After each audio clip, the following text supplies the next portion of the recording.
Жаңа мектеп, жаңа бет, бірақ мұнда да ешкімге сенуге болмайды.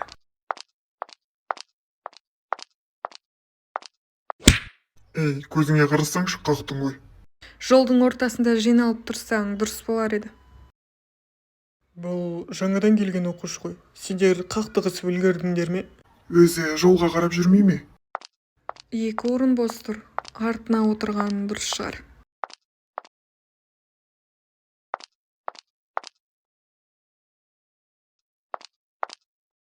Оу, сәлем, сен жаңадан келген оқушысың ба? Иә. Мен Мирамын. Қаласаң осы жерде бірге отырайық. Бұл сыныпта бұдан басқа жақсы жерде қалмаған сияқты. Жақсы, бірақ орыннан емес, адамнан қорқу керек. Оның да дұрыс. Айтпақшы, анда отырған Зея бұл сыныптың жұлдызы, мектептің десек болады. Бірақ сәл өзінше, өзін жұлдыз санайды. Жұлдыздар да сенеді. Айтпақшы, саған осы мектеп ұнады ма? Әлі білмеймін, байқауға біраз уақыт керек. Зея саған бірнеше рет қарады, байқадың ба? Иә, байқадым, бір түрлі адам сияқты.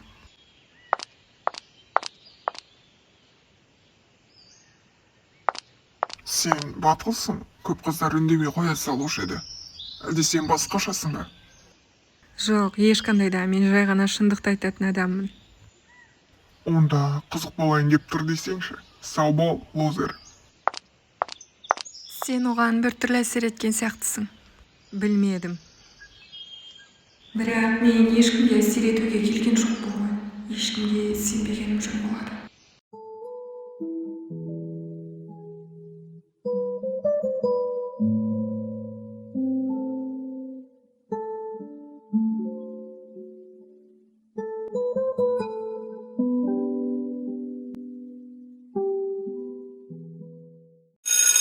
Балалар, бүгін барлықтарың емтихан тапсырасыңдар. Сендер соған дайындала тұрыңдар, мен қазір келемін.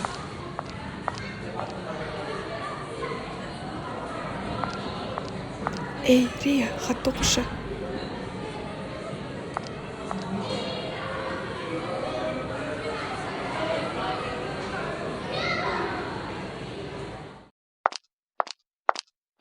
Сен неге үнемі үнсіз жүресің, адамдардан қашасың ба? Барлық адаммен сөйлесуге міндетті емеспін. Бірақ сен менен ғана қашатын сияқтысың, басқаның барлығына кәдімгідей сөйлейсің ғой. Мүмкін сен жұмсақ болуға себеп бермеген шығарсың.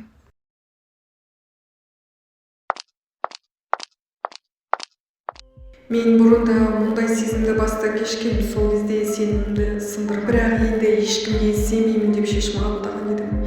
Бірақ неге бұлай болып жатыр?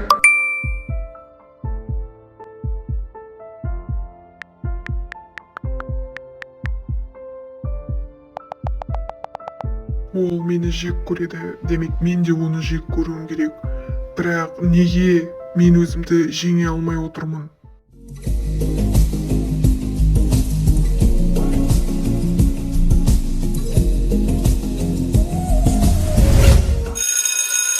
Сәлем оқушылар, бүгін тарих сабағынан жұптық жұмыс жасаймыз. Тақырыбымыз тарихтағы қарсыластардың достыққа ұласуы.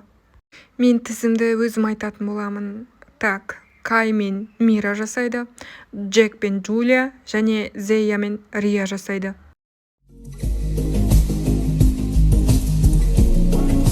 Мәссаған, бұл тағдыр ма әлде сынақ па? Мен онымен қалай жұмыс істеймін?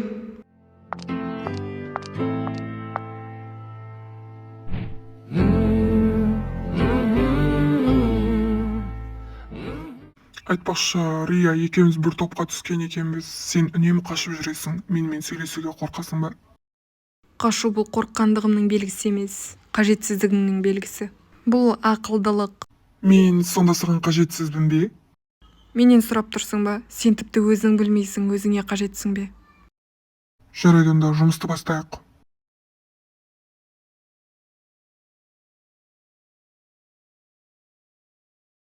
Сен Зеяны көптен бері білесің. Оған соңғы кездері бір нәрсе болған сияқты. Өйткені ол бірінші рет эмоциямен бетпе-бет келді. Бұрын барлығын ойын көретін және ойнап кететін. Ал қазір басқа. Демек, оған Рия әсер еткен бе? Көбірек, ол Рияның айнасы сияқты. Екеуі бір-бірінің толық қарама-қайшы кейпі. Бір бірінші бөлімнің сыңы. Тіркелу батырмасын басуды ұмытпа.